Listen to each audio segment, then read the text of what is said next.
Online संपर्क प्रणाली विभिन्न प्रकारे तयार केलेला आहे। त्याच्यामध्ये ई कोर्ट्स असेल, त्याच्यामध्ये कोर्टमध्ये कोणाला येण्याची गरज नाही, ते ऑनलाईन घरी बसून आपले कोर्टच्या सुनावणीमध्ये उपस्थिती नोंदवू शकतात। त्याच्यामध्ये त्यांची जो फायलिंग आहे ते ऑनलाईन पद्धतीमध्ये त्यांच्या अधिवक्त्यांच्या माध्यमातून करण्याची सुविधा महसूल विभागाने उपलब्ध करून दिलेली आहे।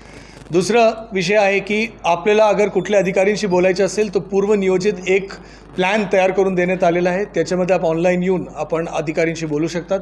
अगर आपल्याला टपाल या कुठले निवेदन अर्ज वगैरे द्यायचे असेल तो आपण घर बसून ऑनलाईन 10 MB पर्यंतची डॉक्युमेंटला अपलोड करून आपण आपलं निवेदन आणि अर्ज या ठिकाणी पाठवू शकतात, जो थेट ई ऑफिसला जाणार आहे आणि आपले जो काही निवेदन असेल त्याच्यावर कारवाई करण्यात येणार आहे। सर, आपण जी संवाद प्रणाली क्रिएट केलेली आहे ती आपली जळगाव जिल्ह्यात पहिल्यांदाच आहे सर राज्यात? राज्यात पहिल्यांदा। काय कशी आहे सर? संवाद प्रणालीमध्ये एक ऑनलाईन लिंक आपले संकेतस्थळमध्ये देण्यात आलेला आहे। त्या लिंकमध्ये अगर आपण लॉग इन केला तो सकाळी 10 to 11 दर दिवस विभिन्न अधिकारी आणि 11:30 to 12:30 दर दिवस विभिन्न अधिकारी आठवड्याचे विभिन्न दिवस त्या ठिकाणी आपल्याशी संवाद साधायला, आपला प्रश्न लिहून घ्यायला आणि त्याचा प्रश्न सोडवायला त्या ठिकाणी उपस्थित राहणार आहे। आणि त्या ठिकाणी सगळे लोकांनी त्याचा फायदा घ्यावा। आतापर्यंत जवळपास 500 लोकांनी याचा लाभ घेतलेला आहे आणि इतरांनी पण त्याच्यामध्ये घ्यावा। इथपर्यंत येण्याची गरज नाही, आपला वेळ म्हणजे याच्या येणे जाण्यामध्ये आणि आपला वेळ वाया करू नका, ही माझी आपल्या सर्वांना विनंती आहे।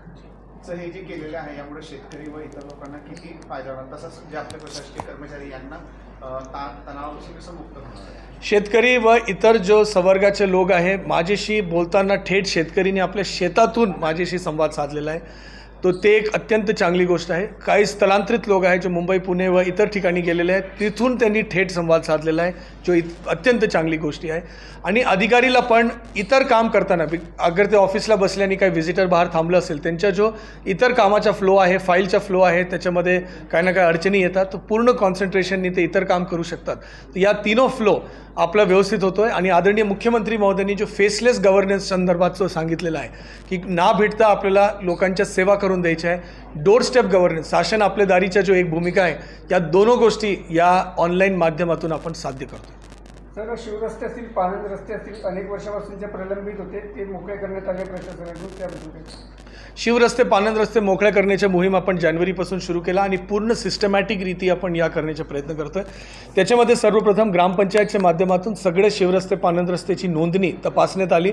त्याच्यामध्ये आपल्याकडे जो गाव नकाशावर जेवढे शिवरस्ते, पानंद रस्ते होते ते जो विभिन्न प्रकारचे double dotted, single dotted, double line, single line, या सगळे रस्त्याला आपण आयडेंटिफाय केला आणि त्याच्यावर अगर अतिक्रमण झालं असेल, जो ग्रामपंचायतकडून, ग्रामसभेकडून आपण तपासला 26 जानेवारीच्या ग्रामसभामध्ये, त्याला आयडेंटिफाय करून त्याची ओळख करून त्याला उन्हाळ्याच्या कालावधीमध्ये कुठल्याही पिकाचे नुकसान न करता, कुठल्याही झाडचा तोड न करता आपण त्याला मोकळं केले। त्याच्याशिवाय जो विभिन्न महसुली न्यायालय, मामलादार कोर्ट ॲक्ट सेक्शन 5 अंतर्गत विभिन्न महसुली न्यायालय अंतर्गत जो काही कारवाई त्यांचे आदेश झाले होते, MLRC 143 अंतर्गत जो आदेश झाले होते त्याला मोकळं करण्याच्या आपण या ठिकाणी मोहीम घेतला, त्या आदेशाच्या अंमलबजावणीची मोहीम घेतली आणि त्या पूर्ण नोंद घेऊन आता कुठलेही रस्ते असा राहू नये त्याच्यासाठी पुढच्या 10 दिवसमध्ये अजून विशेष प्रयत्न, विशेष मोहीम या ठिकाणी घेण्यात येणार आहे। सर्व शेतकरी बांधवाला माझी विनंती आहे की आपण याच्यासाठी आपण आपलं सहकार्य करावा। प्रत्येक शेताला रस्ता असलाच पाहिजे, हे प्रत्येक शेतकऱ्यांचे अधिकार आहे, त्याच्यासाठी आपल्या सगळ्या लोकांना एकत्रितपणे काम करण्याची गरज आहे। सर, जे ऑनलाईन तक्रारी दिल्यानं या गुपित राहणार आहे का, किंवा यांचे नाव कधी बाहेर आले तर त्या लोकांना भीती असते, अशा मागे काही घटना घडलेल्या आहेत, त्यावर कसं? नाही, ऑनलाईन जो आपण या ठिकाणी दिलेला आहे तक्रारीसाठी 2 ऑलरेडी पोर्टल आहे, PG पोर्टल, पब्लिक ग्रीव्हान्सेस पोर्टल, आणि आपले सरकार सेवा पोर्टल, ते केंद्र सरकार आणि राज्य सरकारचे ऑनलाईन तक्रारचे पोर्टल आहे। त्या ठिकाणी जेवढे तक्रार येतो आपण त्याचे निर्गमित करतो। अगर आपण आकडे पाहिलं तर आज 40पेक्षा कमी तक्रार विभिन्न पूर्ण सगळे जळगाव जिल्ह्याचे सगळे विभाग, तालुका, उपविभाग आणि जिल्हा स्तरावरचे अगर जोडलं तर 40पेक्षा कमी तक्रार प्रलंबित आहे। ते आपण गोपनीय ठेवतो आणि जो काही तक्रार असतो त्याच्यामध्ये आपण पूर्णतः कारवाई करण्याचा प्रयत्न करतो। या ठिकाणी जो आपण डेव्हलप केलेला आहे ते टपालच्या संदर्भात आहे, ते डिमांड फॉर सर्व्हिसच्या संदर्भात आहे। आपण जो अर्ज करतात की मला या सेवा उपलब्ध करून द्यावा त्याच्यासाठी आहे, फक्त तक्रार पुरता नाही आहे, तक्रार करण्यासाठी ऑनलाईन पोर्टल्स ऑलरेडी उपलब्ध आहे। सो वारंवार कधी एक व्यक्ती तक्रार करत असेल तर त्यांचे महिन्यातून 2-3दा असतील किंवा वर्षातून अनेकदा असतील अशा लोकांवर काही आहे का? आपण त्याच्यामध्ये एक टॅब आहे की या व्यक्ती रिपीटेड तक्रारदार आहे, त्याला आपण ऑलरेडी ब्लॉक करून टाकतो.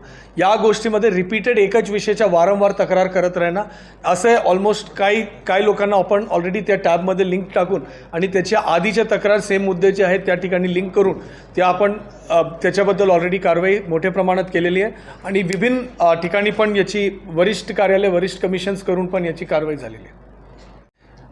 महाराष्ट्र शासनाने एक GR काढून म्हणजे जो तुकडेबंदीचा जो कायदा आहे 1947मध्ये त्याच्या जो मिनिमम क्षेत्र ज्याच्या नोंद करू शकतो त्याच्या जिरायत आणि बागायतमध्ये 20 आणि 10 R तेवढं क्षेत्राची नोंद करता येतो असा शासनाने एक शासन निर्णय निर्गमित केलेला आहे.